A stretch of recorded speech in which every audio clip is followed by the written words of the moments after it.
দেখতে পাচ্ছেন এটা ওমানি আর কি শেরি মাছ বলে। ও বললো শেরি মাছ, এখন জানি না আমি তো বেজে নিচ্ছি। দেখতে পাচ্ছেন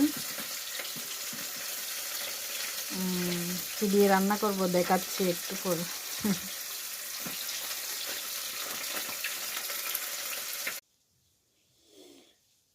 দেখছেন শীতের সবচাইতে সুন্দর সবজি, আমার কাছে তো সবচাইতে সুন্দর। তো শীতের শেষের দিকে এখানে তো এখনো সুন্দর সুন্দর ফুলকপি কাটছি আমরা। তো সারা বছরই পাওয়া যায়, তাও শীতকালের স্বাদটা কিন্তু অন্যরকম, তাই না?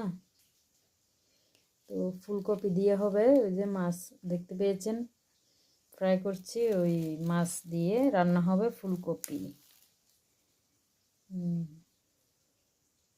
এখানে টমেটো কেটে নিয়েছি, টমেটো, কাঁচামরিচ, পেঁয়াজ, আর এখানে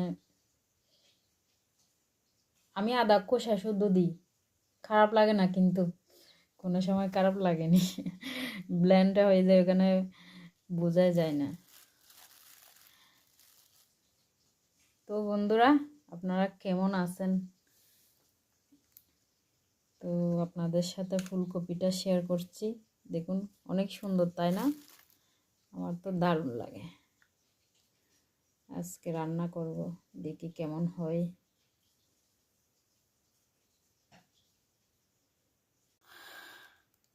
আমি এখানে ফুলকপিটা আর কি পিস করে নিলাম, একদম পোকা টোকা নাই, খুব ফ্রেশ। আজকে কোনো পোকাই না, মানে ফ্রেশ বললে ফ্রেশ।